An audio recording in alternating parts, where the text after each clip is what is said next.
దేవుని నామముకు మహిమ కలుగును గాక. హల్లెలూయా.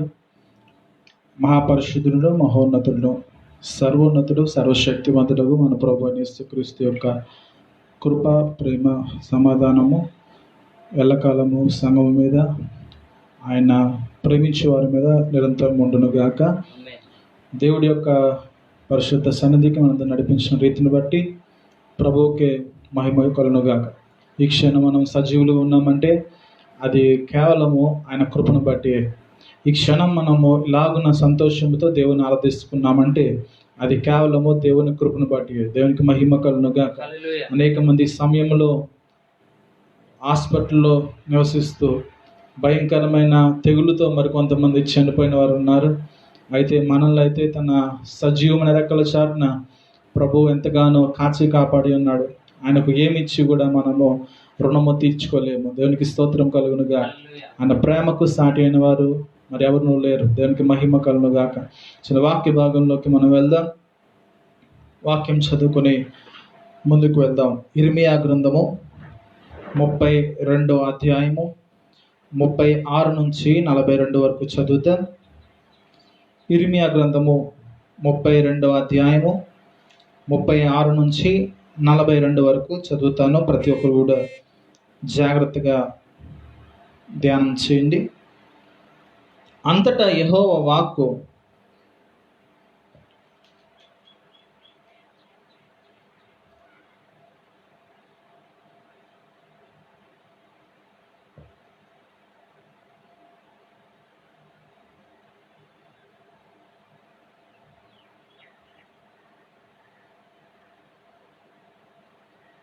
దేవునికి స్తోత్రం.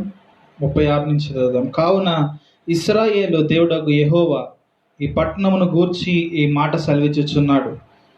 అది ఖడ్గము చేతను, క్షామము చేతను, తెగులు చేతను పీడింపబడినదై బబులోను రాజు చేతికి అప్పగింపబడునని మీరు ఈ పట్టణమును గూర్చి చెప్పుచున్నారు కదా.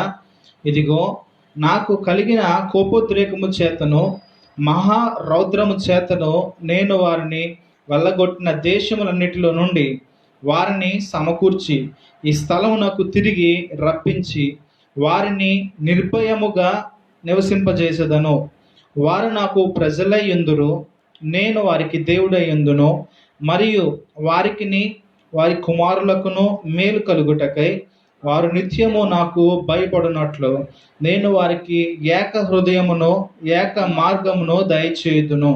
నేను వారికి మేలు చేయుట మానకుండునట్లు నిత్యమైన నిబంధనను వారితో చేయుచున్నాను.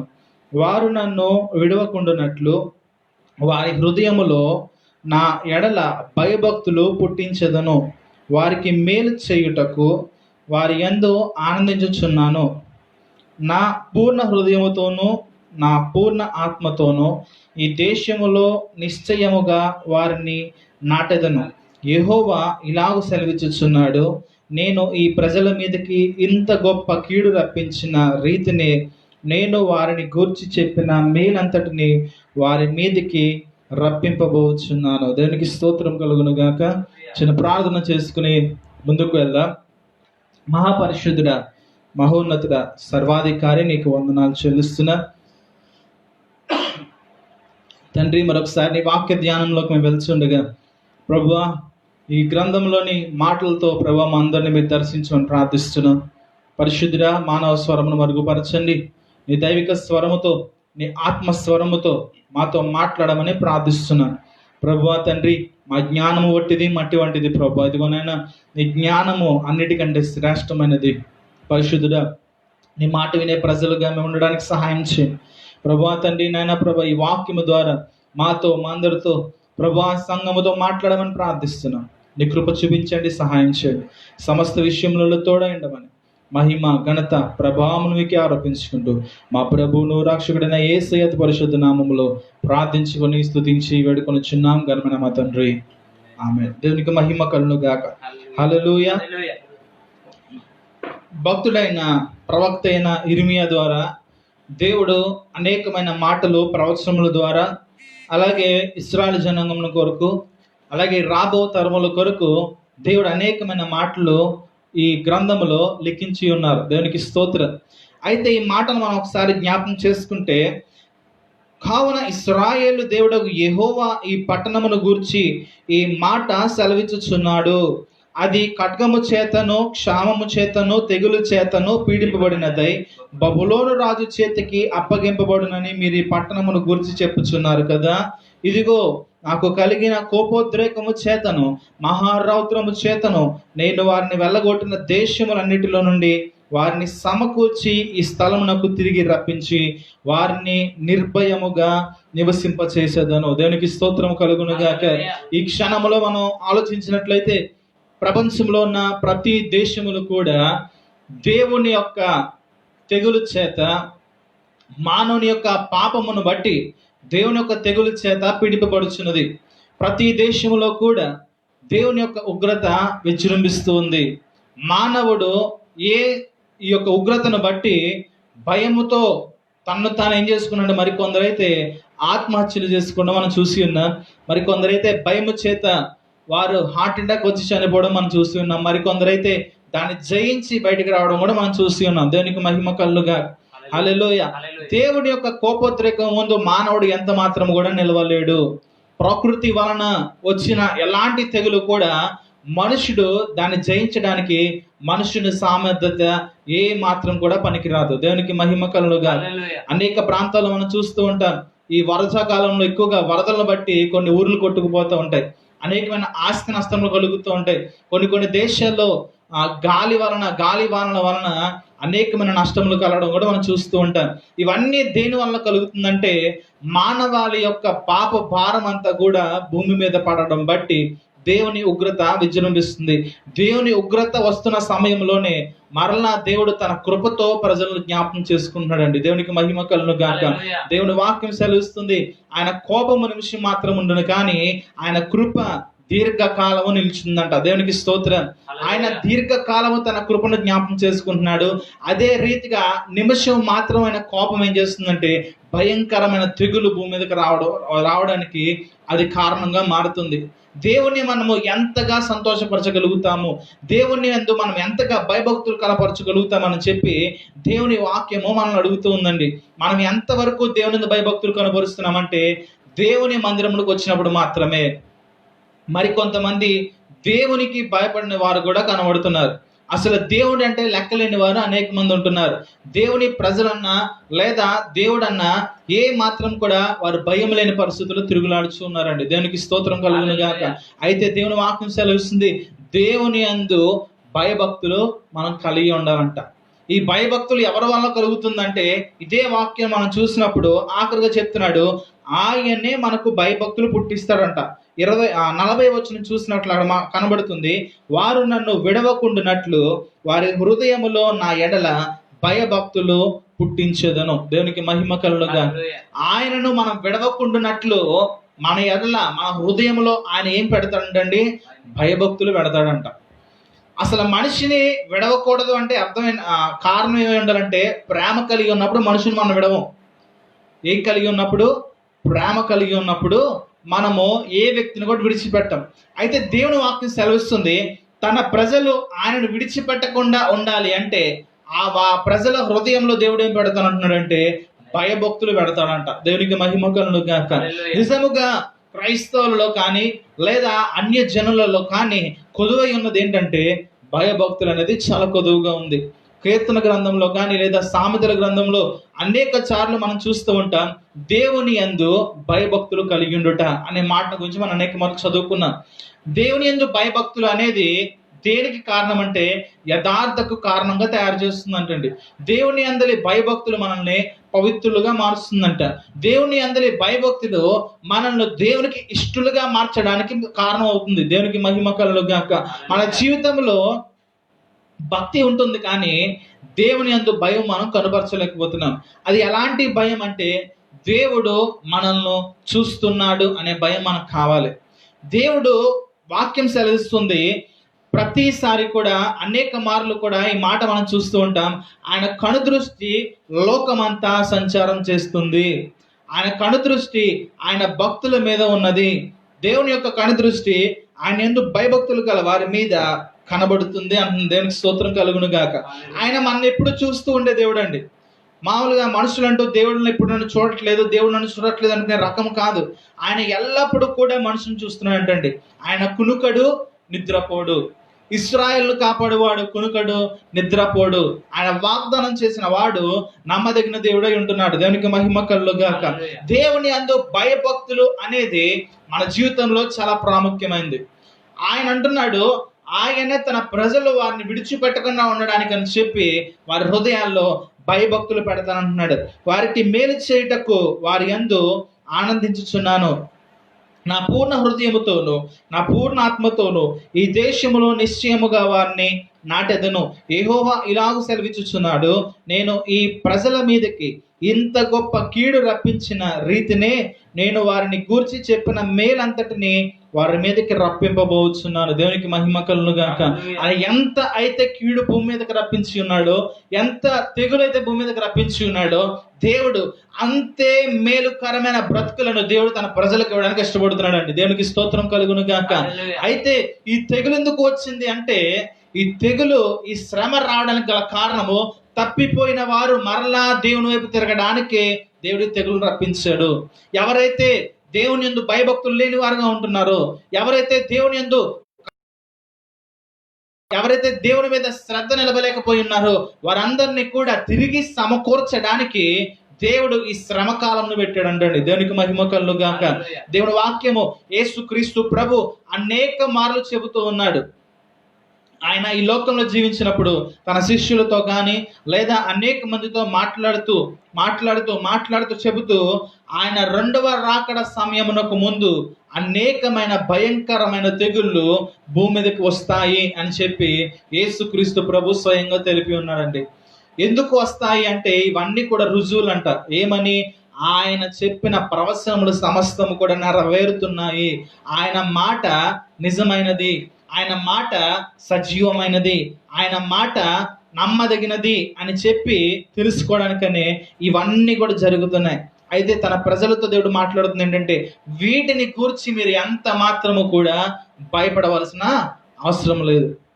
ఎందుకు భయపడాల్సిన అవసరం లేదంటే, ఇది రాకడకు సూచనే కానీ, ఇది ఉగ్రత దినమునకు సూచనే కానీ, ఇది ఉగ్రత దినం కాదంటండి. అసలు ఇది ఉగ్రత దినం కానప్పుడు మనుషులు ఈ చిన్న చిన్న వాటికే ఎంత భయంకరమైన తెగులు భూమి మీదకి వచ్చినట్లయితే, అసలు రాబో ఉగ్రత అంటే ఇంకెంత భయంకరమైన పరిస్థితితో ఒకసారి మనం ఆలోచించుకోవాల్సిన వారమే ఉన్నాం. బాప్తిసమిచ్చి యోహాను అనేక మంది ప్రజలతో, ఇశ్రాయేలు జనాంగములతో, యూదులతో మాట్లాడుతూ వాళ్ళందరితో దేవుని యొక్క కుమారుడు ఈ లోకానికి వచ్చి ఉన్నాడు, మీరందరూ మారు మనసు పొందండి అని చెప్పి మాట్లాడిన తర్వాత అక్కడ యాజకులు, అనేక మంది పరిసయ్యులు, సద్దూకయ్యులు, వీళ్ళందరూ జ్ఞానులు అందరూ కూడా వచ్చి బాప్తీసం తీసుకోవడానికి సిద్ధపడుతున్నారు. బాప్తీసం తీసుకోవడానికి సిద్ధపడుతున్నప్పుడు బాప్తీసం ఇచ్చి యోహాను ఒక మాట అంటున్నాడు. ఆ మాట ఏంటంటే, సర్ప సంతానమా, రాబో ఉగ్రత నుండి మిమ్మల్ని తప్పించుటకు మీకు బుద్ధి చెప్పువాడు ఎవడు? దేవునికి మహిమ కలుగుగా. రాబో ఉగ్రత నుంచి మనం తప్పించబడాలి. ఈ చిన్న చిన్న తెగుళ్ళు మన జీవితంలో ఎదురైనప్పటికీ దేవుని వాక్యం సెలవుస్తుంది, దానికంటే మేలుకరమైన జీవితంలో దేవుడు మనకి ఇవ్వడానికి ఇష్టపడుతున్నాడు. రాబో ఉగ్రత అనేది చాలా భయంకరమైనదండి. ఆ ఉగ్రత దినమును గూర్చి ఏ మనుషుడు కూడా ఆలోచించడానికి వాడి జ్ఞానం సరిపోదంట. అయితే బైబిల్ గ్రంథంలో ఆ ఉగ్రత దినముల గురించి కూడా మనం చదవగలుగుతాం. దానియేలు గ్రంథంలో కానీ, ప్రకటన గ్రంథంలో కానీ మనం వాటి గురించి మనం చాలా క్లియర్గా చదవగలుగుతాం. కానీ అది ఆత్మ ద్వారా చదివినప్పుడు మాత్రమే ఆ ఉగ్రతను గురించి మనం అర్థం చేసుకోగలుగుతాం. దేవుని వాక్యం చెబుతుంది, ఆ ఉగ్రత నుంచి తప్పించబడాలి అంటే మన జీవితంలో దేవుని యందు భయభక్తులు అనేది చాలా ప్రాముఖ్యమైనది. దేవునికి మహిమ కలుగును గాక. హల్లెలూయా. దేవుని యందు భయభక్తులు మనం కలిగి ఉండడం బట్టి మన జీవితంలో గొప్ప లాభం కలుగుతుందండి. దేవుని యందు భయభక్తులు కలిగి ఉండడం బట్టి అనేకమైన మేలులు, అనేకమైన ఆశీర్వాదములు దేవుడు మన పట్ల చేయడానికి ఇష్టపడుతున్నాడు. దేవుని యందు భయభక్తులు అనగా ఏంటంటే, ఆయన మాట సెలవివ్వగానే ఆ మాటకు మనం విధేయత కనపరచడమే దేవుని యందు భయభక్తులు. దేవుని యందు భయభక్తులు ఏంటంటే, ఆయన మనం చూస్తున్నాడు అనే భయం కలిగి లోకం వైపు కానీ, లోకంలో ఉన్న ఆశల వైపు కానీ, శరీర సంబంధమైన క్రియల వైపు కానీ మనము తిరగకపోవడమే దేవుని యందు భయభక్తులు. ఈ లోకంలో చీకటి కార్యములు చేసేవారు ఎలా చేస్తారంటే, ఎవరు నన్ను చూడట్లేదు అనే ఉద్దేశం వారు కలిగినప్పుడు, అనగా తన చుట్టూ ఎవరు లేనప్పుడు చీకటి కార్యములు చేసే వాళ్ళు ఎవరంటే లోక సంబంధమైన వారు. అయితే దేవుడు మనల్ని ఏం చేశారంటే, మొదటి పేతురు పత్రిక 2వ అధ్యాయం 9వ వచనంలో మాట్లాడుతున్నాడు, అయితే చీకటి నుండి ఆశ్చర్యకరమైన వెలుగులోనికి తనను గూర్చి గుణాతిశయాలు ప్రచురము చేయడానికి దేవుడు మనం పిలుచుకున్నాడు అంటండి. ఎక్కడి నుంచి? చీకటి నుండి ఆశ్చర్యకరమైన వెలుగులోనికి. ఒకప్పుడు మనము కూడా చీకటి సంబంధమే, ఒకప్పుడు మనము కూడా లోక సంబంధులుగా జీవించిన వారమే. అయితే దేవుని యొక్క మహాకృపాతిశయములు మనల్ని ఏం చేసిందంటే, ఆయన చీకటి నుండి మనలను గొప్ప వెలుగులోనికి, ఆయన ఆశ్చర్యకరమైన వెలుగులోనికి మనల్ని పిలుచుకున్నాడు. దేవునికి మహిమ కలుగును గాక. మనం పిలువబడిన వారము కాబట్టి, మనం ఏర్పరచబడిన వారము కాబట్టి, మనం ఇప్పుడు ఏమై ఉన్నామంటే వెలుగు సంబంధుల వలె మనం ఉన్నాం. వెలుగు సంబంధులుగా ఉన్నప్పుడు ఆయన లోకమునికి వెలుగు అయి ఉన్నాడని చెప్పి దేవుని వాక్యం చెబుతుంది. ఆ వెలుగులో, ఆ ప్రత్యక్షతలో నీవు నేను కూడా వెలుగు సంబంధుల వలె జీవించాలని చెప్పి దేవుని వాక్యము మనతో మాట్లాడుతుంది. దేవుని యందు భయభక్తులు కలిగి ఉండడం వలన ఆయనను పోలి మనం జీవించడం కూడా ఒక ముఖ్య కారణంగా తయారవుతుంది. దేవునికి మహిమ కలుగును గాక. హల్లెలూయా.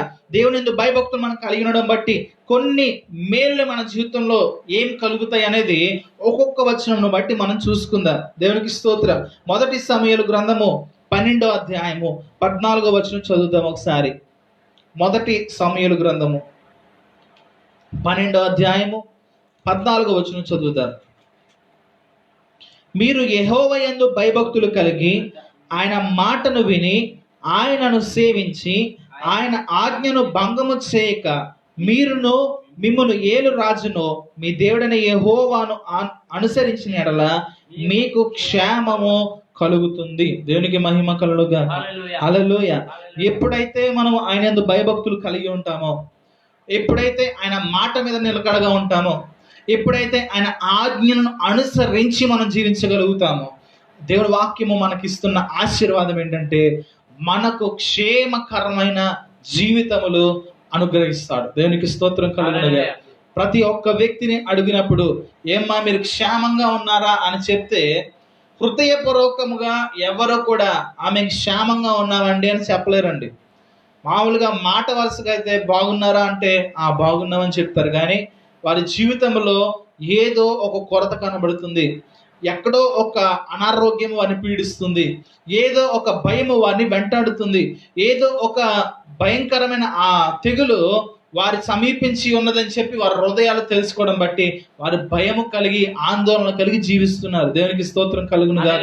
అయితే దేవుని వాక్యము మనకు వాగ్దానం చేస్తున్నది ఏంటంటే, ఆయన యందు భయభక్తులు కలిగి ఉండడం వల్ల, ఆయన మాట వినడం వల్ల, ఆయన ఆజ్ఞను అనుసరించడం వలన మనకు కలిగేది ఏంటంటే మేలును క్షేమమును ఆయన అనుగ్రహిస్తాడు. దేవునికి స్తోత్రం కలుగునుగా. హల్లెలూయా. రెండవదిగా చూద్దాం, కీర్తన గ్రంథము 2వ అధ్యాయము 11వ వచనం కూడా చూద్దాం ఒకసారి. కీర్తన గ్రంథము 2వ అధ్యాయము 11వ వచనంలో లాగు రాయబడి ఉన్నది, భయభక్తులు కలిగి యెహోవాను సేవించుడి, గడగడ వణుకుచు సంతోషించుడి. దేవునికి స్తోత్రం కలుగునుగా. ఈ మాటను ఒకసారి మనం జ్ఞాపకం చేసుకుందాం. భయభక్తులు కలిగి ఏం చేయమంటున్నాడు? యెహోవాను సేవించమంటున్నాడు. ఆ కింద పదం ఏముందండి? గడగడ వణుకుచు సంతోషించుడు అన్నాడు. అసలు ఈ పదాలకి ఏమైనా లింక్ ఉందా? గడగడ వణుకు ఏం చేస్తాం మనం? భయపడతాం. పైన చెబుతున్నాడు భయభక్తులు కలిగి యెహోవాను సేవించండి, ఆరాధించండి, ప్రార్థించండి, స్తుతించండి, దేవుణ్ణి మహింపరచండి. అంటే ఈ భయము ఎలాంటిదని మీ ఉద్దేశంలో అనుకుంటున్నారు నాకు తెలియదు, కానీ ఈ భయము సంతోషాన్ని కలిగించే భయం అండి. దేవునికి మహిమ కలుగును గాక. హల్లెలూయా. చాలా సార్లు మీతో చెప్పి ఉన్నాను, భయం అనేది 2 రకాలుగా కనిపిస్తుంది.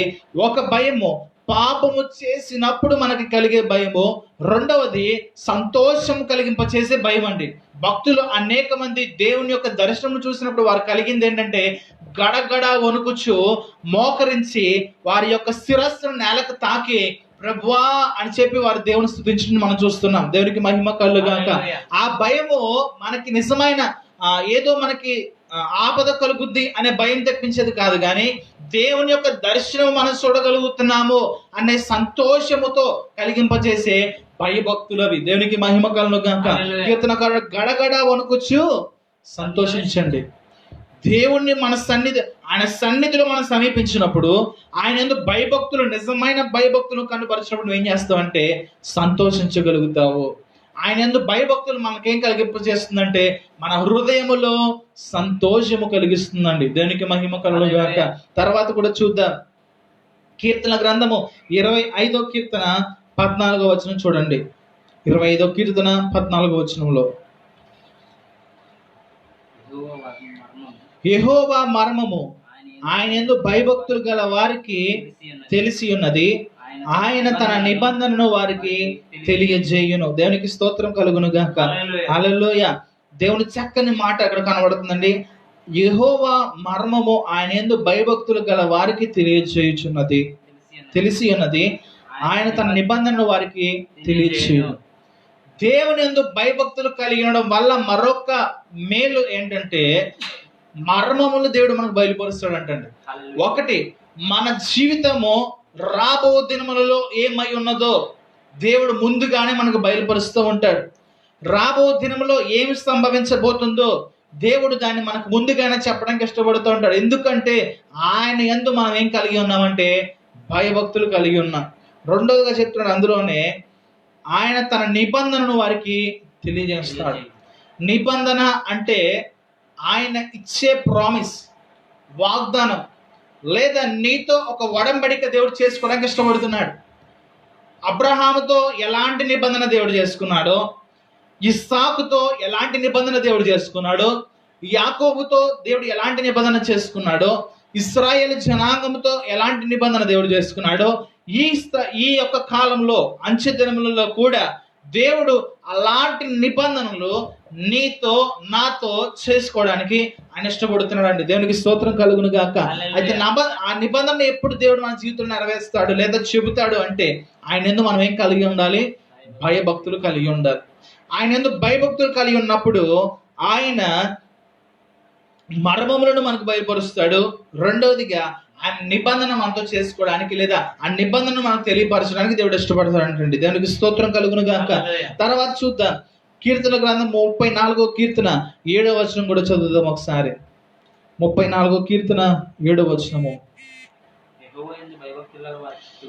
యెహోవా యందు భయభక్తులు గల వారి చుట్టూ ఆయన దూత కావలి ఉండి వారిని రక్షించును. దేవునికి స్తోత్రం కలుగును గాక.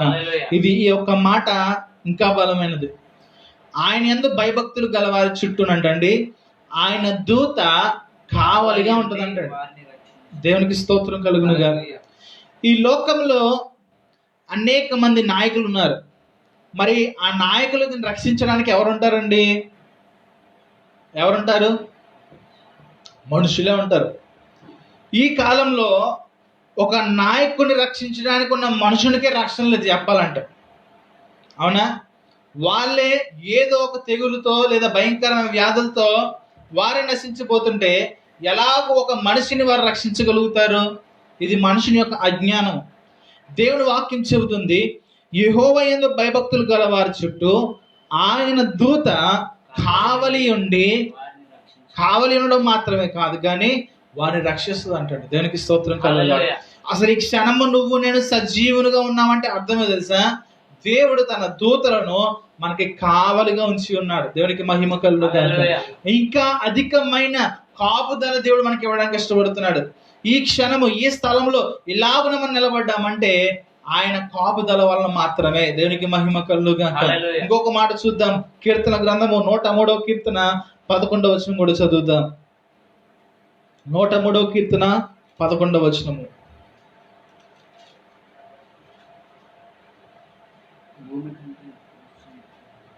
భూమి కంటే ఆకాశము ఎంత ఉన్నతముగా ఉన్నదో ఆయన యందు భయభక్తులు గలవారి ఎడల ఆయన కృప అంత అధికముగా ఉంది. దేనికి స్తోత్రం కలుగునుగా.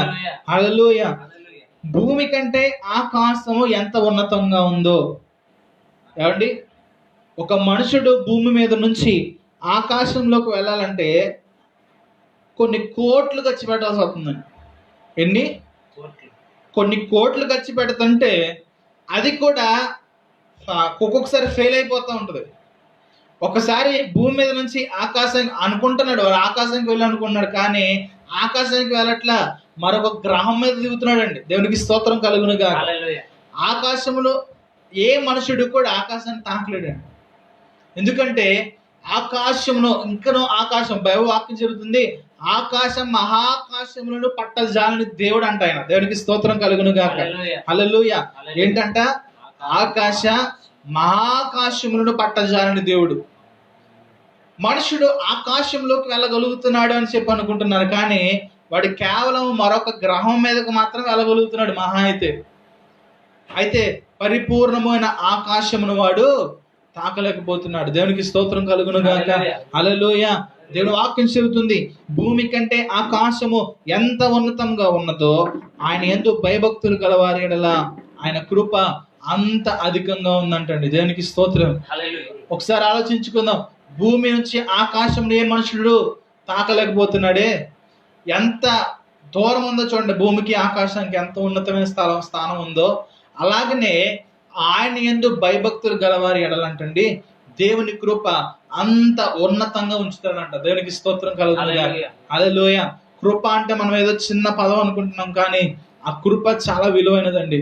ఆ కృపే మనల్ని సజీవులుగా మారుస్తుంది. ఆ కృపే మనల్ని పాపము నుండి విడిపిస్తుంది. ఆ కృపే మనల్ని దేవునికి సమీపులుగా చేస్తుంది. ఆ కృపే మనల్ని ఏం చేస్తుందంటే దేవుని రాజ్యంలోకి చేరుస్తుంది.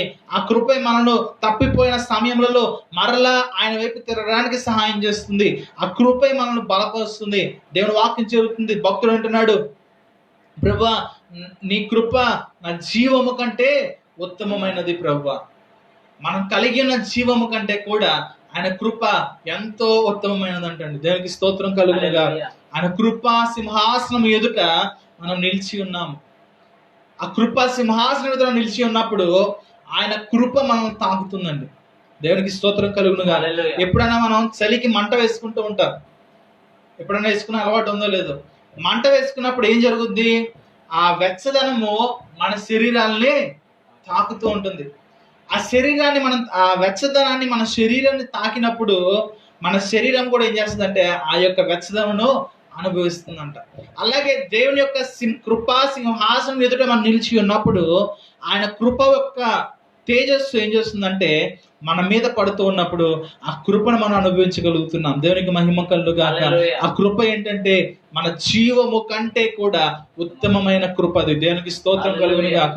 ఇంకొక మాట చూసుకుందాం. 115వ కీర్తన 13వ వచనం కూడా చదవండి. 115వ కీర్తన 13వ వచనము. పిన్నలనేమి పెద్దలనేమి తన యందు భయభక్తులు గల వారిని యెహోవా ఆశీర్వదించును. దేవునికి స్తోత్రం కలుగును గాక. హల్లెలూయా. మనుషుడు అందరూ కూడా పరిగెట్టేది దేనికోసం అంటే ఆశీర్వాదాల కోసమే. మనుషులు బ్రతుకులు మారకుండా ఏం కావాలని కోరుకుంటున్నాడు? ఆశీర్వాదాలు కావాలని కోరుకుంటున్నాడు. మనుషుడు తన జీవితాన్ని మార్చుకోవడం కానీ ఏం కావాలని కోరుకుంటున్నాడు? ఆశీర్వాదాలు కోరుకోవడానికి ఇష్టపడుతున్నాడు. అయితే నువ్వు నిజముగా ఆశీర్వాదం పొందుకోవాలని ఇష్టపడితే, దేవుని యొక్క ఆశీర్వాదం నీ మీద కుమ్మరించబడాలి అని నువ్వు కోరుకున్నట్లయితే, దేవుడు ఈ వాక్యం ద్వారా మనతో మాట్లాడుతున్నాడు. పిల్లలైతే ఏంటి, పెద్దలైతే ఏంటి, ఏ తేడా లేదండి, ఏ భేదము లేదు. ఎవరైనా సరే తన యందు భయభక్తులు కనపరిచినట్లయితే ఆయన వారిని ఆశీర్వదిస్తాడు. దేవునికి స్తోత్రం కలుగును గాక. హల్లెలూయా. బైబిల్ గ్రంథంలో బాలుల గురించి రాయబడింది, యవనుల గురించి రాయబడింది, మధ్య వయస్కుల గురించి రాయబడింది, వృద్ధుల గురించి రాయబడింది. ప్రతి ఒక్కరి గురించి మనం సాక్ష్యం చూడగలుగుతాం. వారు దేవుని యందు ఏం నిలిపి ఉన్నారంటే భయభక్తులు నిలిపి ఉన్నారు. దేవునికి స్తోత్రం కలుగును గాక. బాలుడైన సమూయేలు దేవుని యందు భయభక్తులు కలిగి ఉండడం బట్టి సమూయేలును బాల్యం నుంచే ప్రవక్తగా దేవుడు వాడుకున్నాడు. ఇశ్రాయేలులకు న్యాయాధిపతిగా మార్చుకున్నాడు. దేవునికి మహిమ కలుగుగాక. యోసేపు తన తండ్రి దగ్గర ఉన్నప్పుడే దేవుని యందు భయభక్తులు కలిగి ఉండడం బట్టి బానిసత్వంలోకి వెళ్ళిపోయినప్పటికీ దేవుని వాక్యం తెలుస్తుంది, యోసేపు దేవుని యందు భయభక్తులు కలిగి ఉన్నాడు కాబట్టి దేవుడు యెహోవా యోసేపుకు తోడయుండెను అని రాయబడిందండి. దేవునికి మహిమ కలుగుగాక. యోసేపు ఆశీర్వాదములు పొందుకున్నాడు మనం బైబిల్ గ్రంథంలో చూస్తూనే ఉన్నాం. దేని వలన అంటే ఆయన పిల్లలేంటి పెద్దలేంటి ఎలాంటి వయసు గలవారన్నా ఎలాంటి వ్యక్తి అన్నా దేవుని యందు భయభక్తులు కనుక నువ్వు నిలపగలిగితే ఆయన వారిని ఆశీర్వదిస్తాను అని వాగ్దానం చేశాడు. దానికి స్తోత్రం కలుగునుగా. హల్లెలూయా, హల్లెలూయా. అలాగే సామెతల గ్రంథము 14వ అధ్యాయము 26వ వచనము 27వ వచనం కూడా చదవండి. సామెతల గ్రంథము 14వ అధ్యాయము.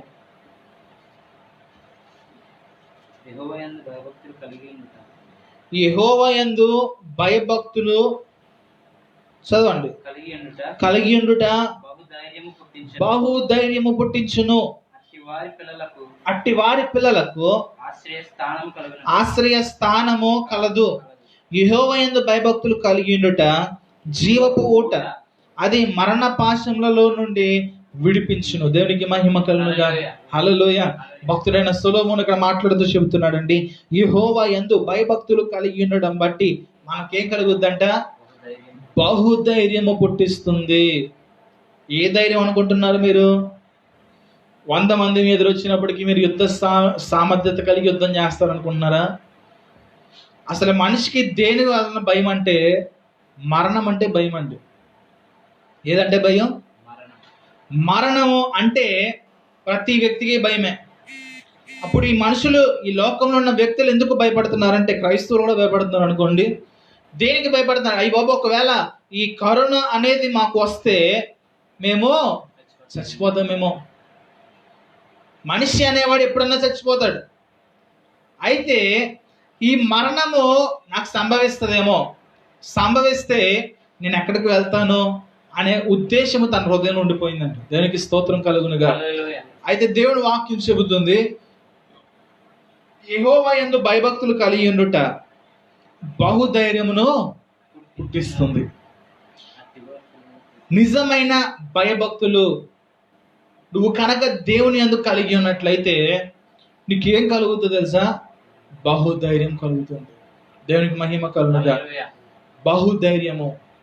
దావీదు కలిగి ఉన్న ధైర్యము, అలాగే యోసేపు కలిగి ఉన్న ధైర్యము, అబ్రహాము కలిగి ఉన్న ధైర్యము, యెహోషువ కలిగి ఉన్న ధైర్యము, మోషే కలిగి ఉన్న ధైర్యము, అలాంటి ధైర్యమే నువ్వు నేను కలిగి ఉన్నారంటే మనం చేయాల్సింది ఆయన యందు భయభక్తులు కలిగి ఉండాలి. దేనికి మహిమ కలుగుగాక. ఇంకొక మాట చెప్తున్నాడు, అట్టి వారి పిల్లలకు ఆశ్రయ స్థానము కలదు. మన కొరకు దేవుడు ఏం చేసినట్టండి? ఆశ్రయ స్థానమును ఇస్తాడంట. ఇంకోటి చెప్తున్నాడు, ఆయన భయభక్తులు కలిగి ఉండుట జీవపు ఓట్ అంటండి. ఓట్ అంటే అర్థం ఏంటి? ఓట్ అంటే అర్థం ఏంటి? నిత్యము ఉబుకుతూ వచ్చేది. అది నిత్యము ఉబుకుతూ వస్తుంది, అలా దారులుగా కారుతూ ఉంటుంది. మనం భయభక్తులు కలిగి ఉంటానంటండి, ప్రతిరోజు మనిషి ఎదుగుతాడా తగ్గుతాడా? తన వయసు పెరుగుద్దా తగ్గుద్దా? ఏమవుద్ది? పెరుగుతూ ఉంటుంది. వయసు పెరగడం అంటే ఆయుష్ తరగడమా పెరగడమా? ఆయుష్ తరగడం. వయసు పెరగడము, ఆయుష్ తరగడం. అయితే దేవుని వాక్యం మనకు చెబుతుంది ఏంటంటే, ఆయన యందు భయభక్తులు కలిగి ఉంటే మనలో నుంచి ఏం కలుగుతుంది తెలుసా? జీవపు ఓట దారుతుందంట. దేవునికి మహిమ కలుగునుగా. అంటే ఏంటి? ఆయుష్ పెంచుతాడంట మన జీవితంలో. మన జీవితంలో జీవపు ఓటగా మారుస్తాడు. ఇంకొకటి చెప్తున్నాడు, అది మరణ పాశంలో నుండి మనల్ని విడిపిస్తుంది. ఆయుష్ తరిగిపోతుందండి ప్రతి మనిషికి కూడా. ఏ వ్యక్తి కన్నా వయసు పెరిగే కొద్దీ జబ్బులు కొత్త వస్తూ ఉంటాయి. 20 సంవత్సరాల వరకు మంచి యవన కాలం మొదలవుతుందా? 25 నుంచి 30 దగ్గరికి వెళ్ళేటప్పటికి మనిషిని నీరసించడం మొదలు పెడతాడు. 30 సంవత్సరాలు దాటిన తర్వాత బీపీ, షుగర్ వంటివి మొదలవుతూ ఉంటాయి. ఈ రెండు ఏంటంటే ప్రారంభ దశ. మనిషి శరీరం అంతా కృషించి పోవడానికి ఏంటిది ప్రారంభ దశ. అయితే నువ్వు దేవుని యందు కనుక నిజమైన భయభక్తులు కలిగి ఉంటే ఆయన జీవపు ఓట నీలో ప్రవహిస్తూ ఉంటుంది. ఆ జీవపు ఓట నీలో ఉండడం బట్టి మరణ పాశముల నుండి అది ఏం చేస్తుందంటే నిన్ను విడిపిస్తుంది. దేవునికి స్తోత్రం కలుగునుగా. హల్లెలూయా. ఇంకొక వచనం చూద్దాం. 16వ అధ్యాయము సామెతల గ్రంథము 6వ వచనం కూడా చదవండి. సామెతలు 16:6.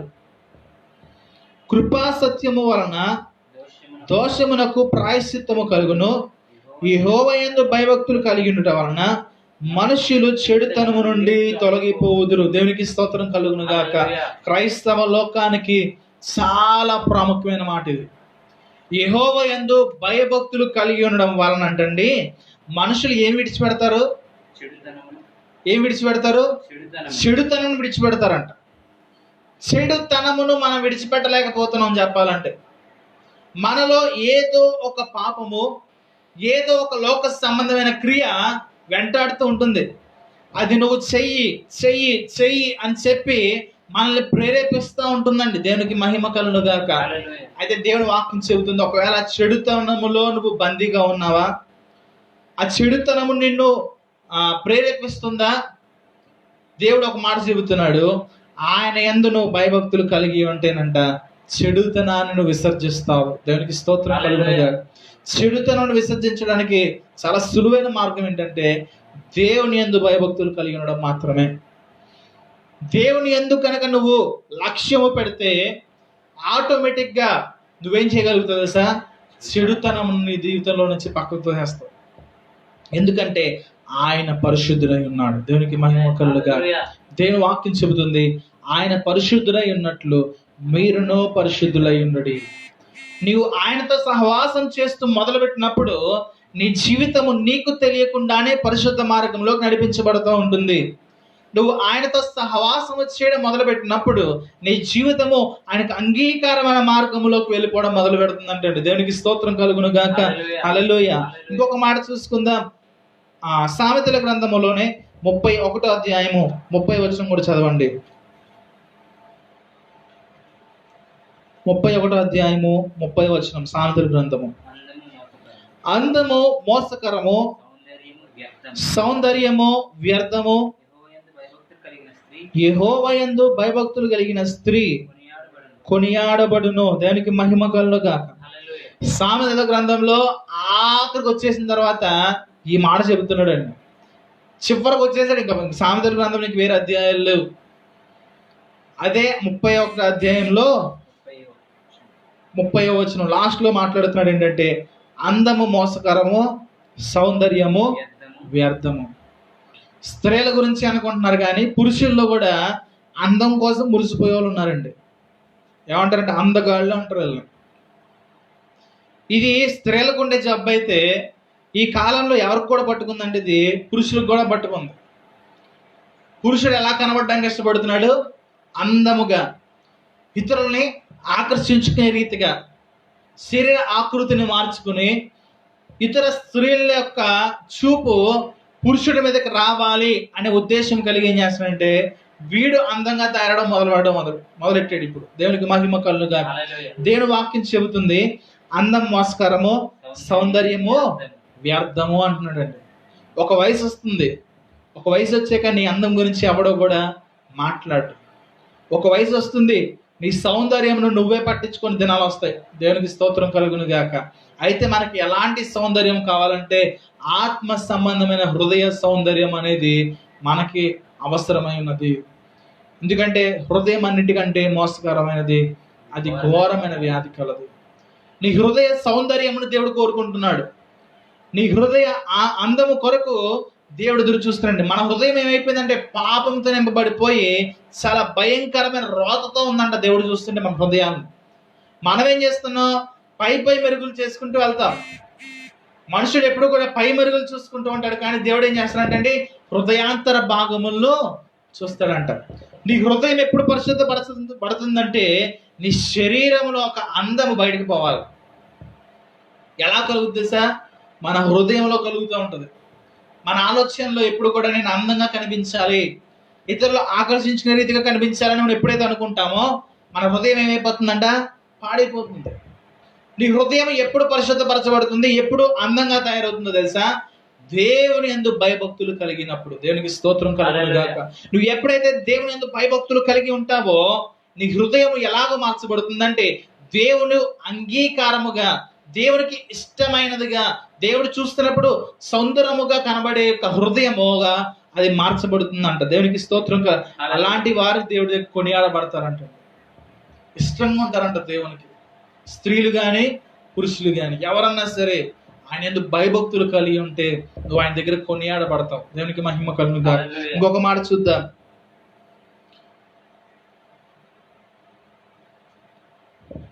సామెతల గ్రంథం 22వ అధ్యాయము 4వ వచనం కూడా చదవండి ఒకసారి.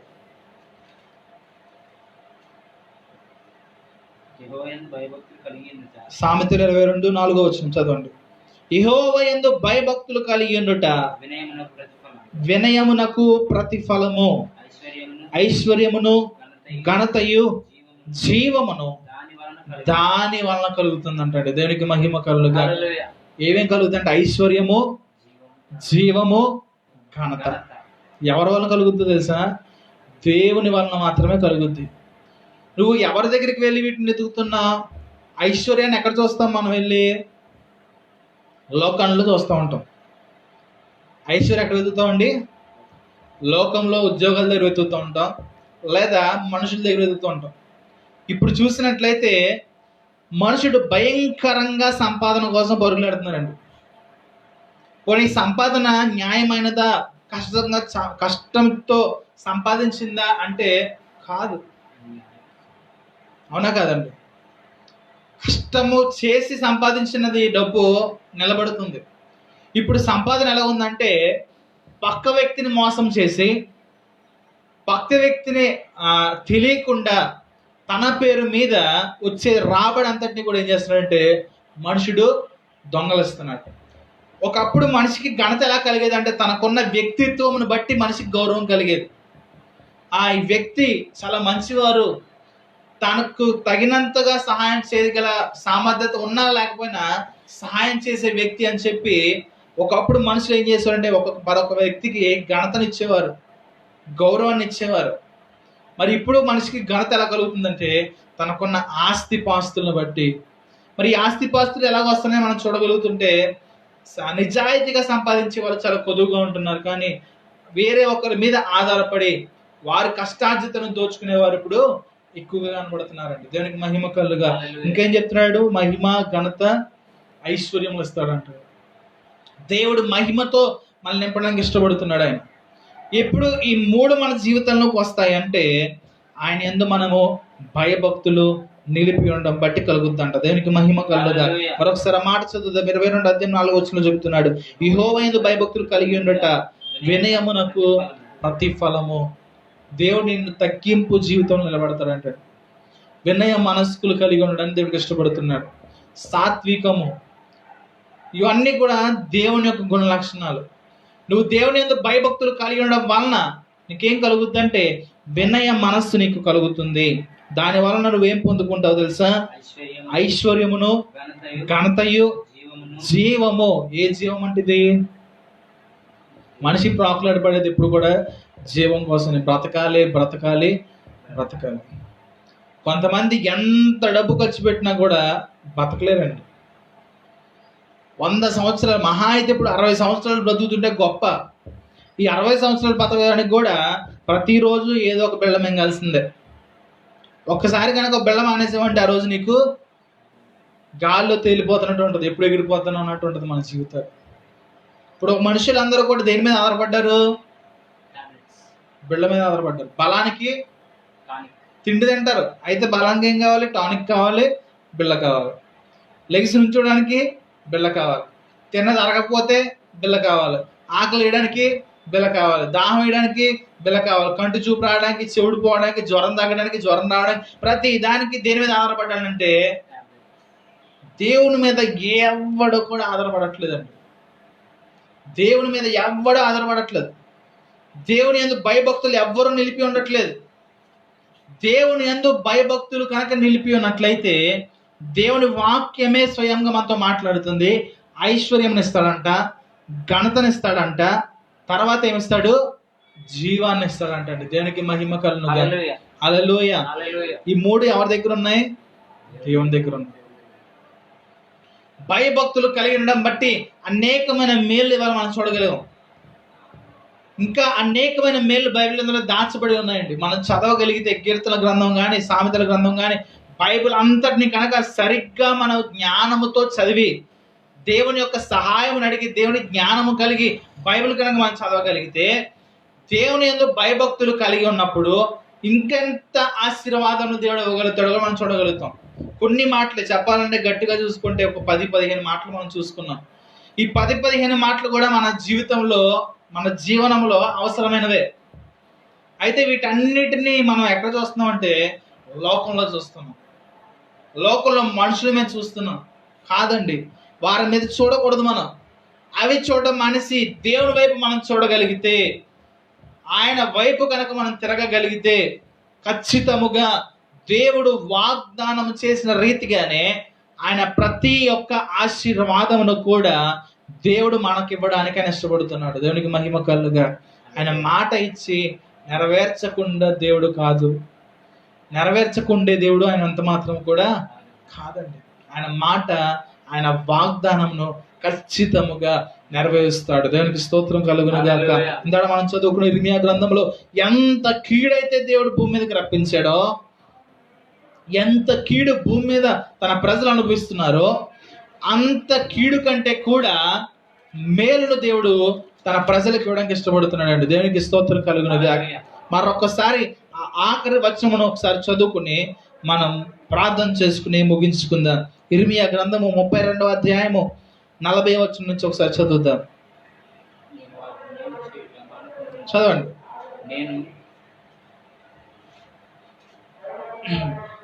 నేను వారికి మేలు చేయట మానకుండునట్లు నిత్యమైన నిబంధన వారితో ఏంటంటే తెలుసండి, ఆయన ఒక నిబంధన చేస్తాడంటే ఏంటో తెలుసా? నిత్యమైన మేలు చేయకుండా మానంటున్నాడు. అంటే నిత్యము మేలు చేయడానికి ఒక నిబంధన అంట. చూసారు ఎంత గొప్ప ఆశీర్వాదం ఇది? ఎలాంటి ఆశీర్వాదం ఇది? నిత్యము మేలు చేసే ఆశీర్వాదము ఇవ్వడానికి ఆయన నిబంధన చేసుకుంటాడంట మనతోటి. నిబంధన అంటే ఏం చెప్పాను? ఒక వడంబడిక. ఆయన మనతో ఒక ప్రామిస్ చేయడానికి ఇష్టపడుతున్నాడు. ఏంటంటే నిత్యమైన మేలు నేను నీకు చేయడానికి ఇష్టపడుతున్నాను అన్నాడు. తర్వాత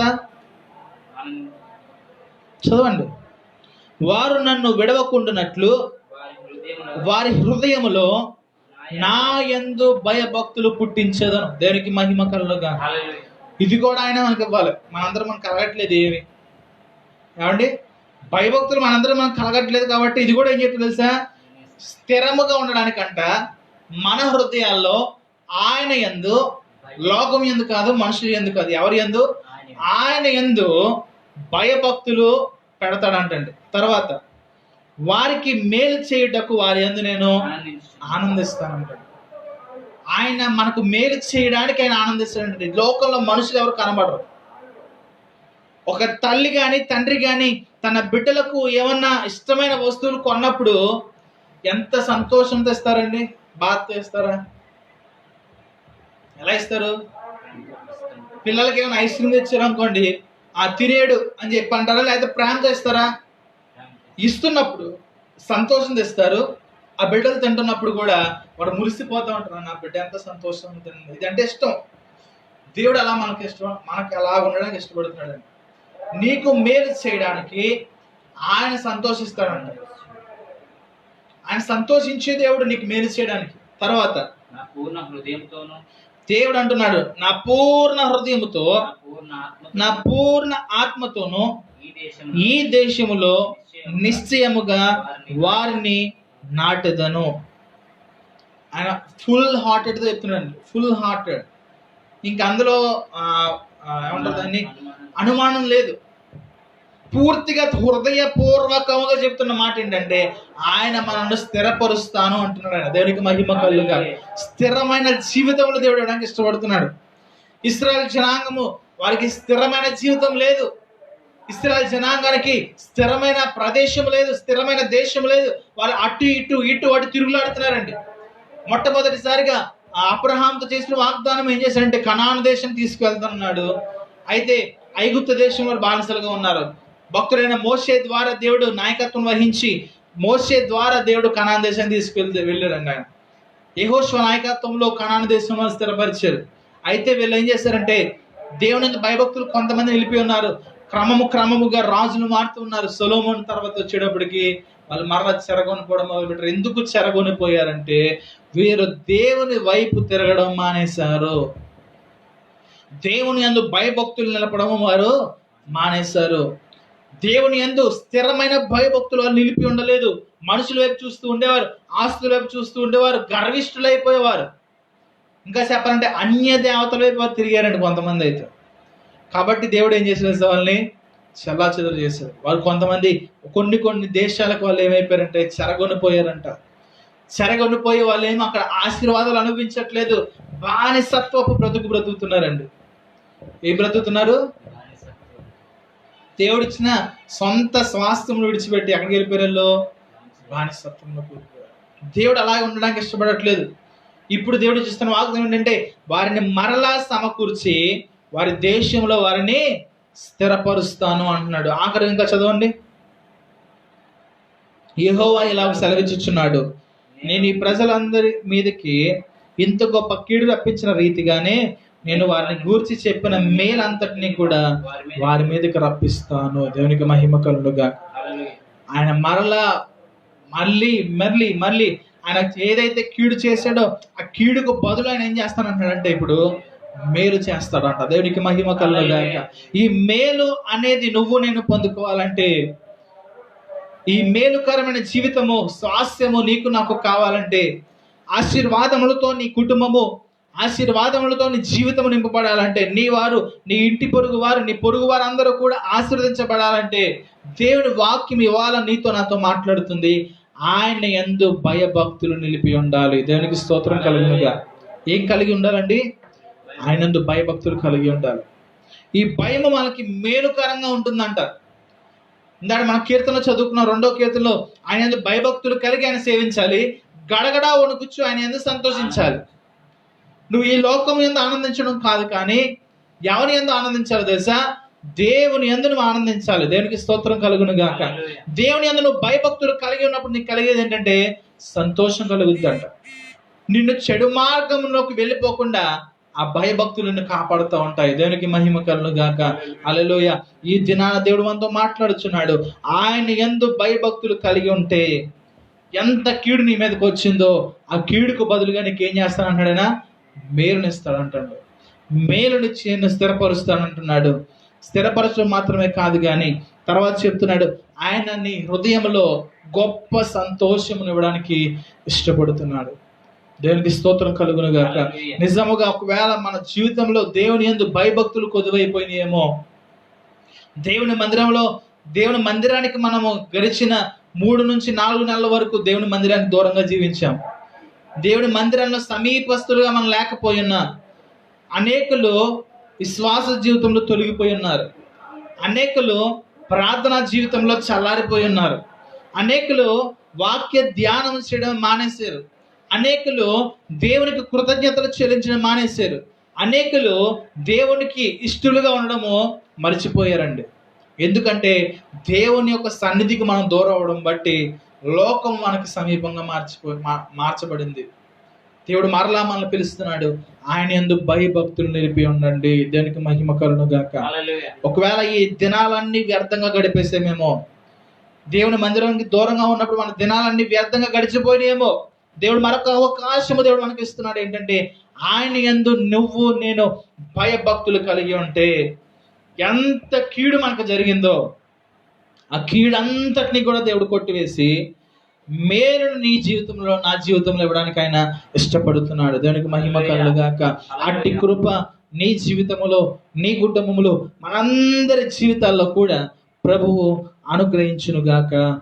ఆమేన్. చిన్న ప్రార్థన చేసుకుందాం. అందరూ కూడా కళ్ళు మూసుకుని కుదిరిన వారు మోకరించండి. చిన్న ప్రార్థన చేసుకుందాం. ప్రభువా, ఒకవేళ మా జీవితంలో మీకు ఆయాసకరంగా మేము చేసుకున్నామేమో, ఒకవేళ మా జీవితము మీకు వ్యతిరేకంగా మేము మార్చుకున్నామేమో ప్రభు, దయతో క్షమించండి ప్రభా, దయతో క్షమించండి ప్రభా.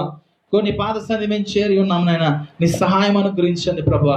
నీ బలమైన సన్నిధి మా మధ్యన ఆవరించుటకు సహాయం దయచేయండి. నీ పరిశుద్ధ సన్నిధి మాకు ఆవరించుటకు సహాయం దయచేయండి. మా కీడంతటిని మీరు కొట్టివేస్తానన్నారు ప్రభు. యేసయ్యా, మా కీడంతటిని తొలగించండి నాయన. Thank you Jesus. ప్రభు, మా కీడుని తొలగించండి ప్రభా. మేలుకరమైన బ్రతుకు మాకు దయచేయండి. మా హృదయాల్లో స్థిరమైన భయభక్తులు మాకు అనుగ్రహించమని ప్రార్థిస్తున్నాను తండ్రి. ప్రభా, ఎన్నికలైన జనాంగంగా మేము ఉన్నామేమో, దయతో క్షమించండి ప్రభు. ప్రభా, దయతో క్షమించండి ప్రభు. అనేక మార్లు నుండి మేము తొలగిపోయాం ప్రభు. నీ మీద మేము దృష్టి నిలపకుండా లోకం వైపు మేము దృష్టి నిలిపి ఉన్నామేమో ప్రభు. తండ్రి, దయతో క్షమించండి. మేలుకరమైన జీవితంలో మరలా మమ్మల్ని నడిపించండి ప్రభా. Thank you Jesus. పరిశుద్ధాత్ముడా, పరిశుద్ధాత్ముడా, పరిశుద్ధాత్ముడా, మీకే స్తోత్రములు చెల్లిస్తున్నాం. మహోన్నతమైన దేవానికే స్తోత్రములు చెల్లిస్తున్నాం. రాజ్యానికే వందనాలు చెల్లిస్తున్నాం. నీ కృపా సింహాసనం ఎదుట సాగిలపడి నీ యొద్ద మొక్కుచున్నాం ప్రభు. నీ కనికరము, నీ జాలి, నీ దయ ప్రభా, నీ దీర్ఘకాలమైన కృప నీ సంఘం మీద ఆవరించుటకు సహాయం దయచేయండి. ఎవరైతే ప్రభా విశ్వాసంలో తొలగిపోయి ఉన్నారో ఒక్కసారి వారిని జ్ఞాపకం చేసుకుని మరలా సమకూర్చమని ప్రార్థిస్తున్నాం ప్రభా. నువ్వు క్షమించే దేవుడు ప్రభా, నువ్వు కనికరం చూపించే దేవుడు, నువ్వు జాలి చూపించే దేవుడు ప్రభా. జ్ఞాన పరిస్థితులు ఎవరన్నా చెదిరిపోయి ఉన్నారేమో ఒక్కసారి జ్ఞాపకం చేసుకున్నాం. మరలా నీ యొద్ద మమ్మల్ని సమకూర్చమని ప్రార్థిస్తున్నాం. Glory Jesus. హల్లెలూయా. మన వచ్చిన నాదరే గారు వచ్చి ఆఖరి ప్రార్థన చేస్తారు.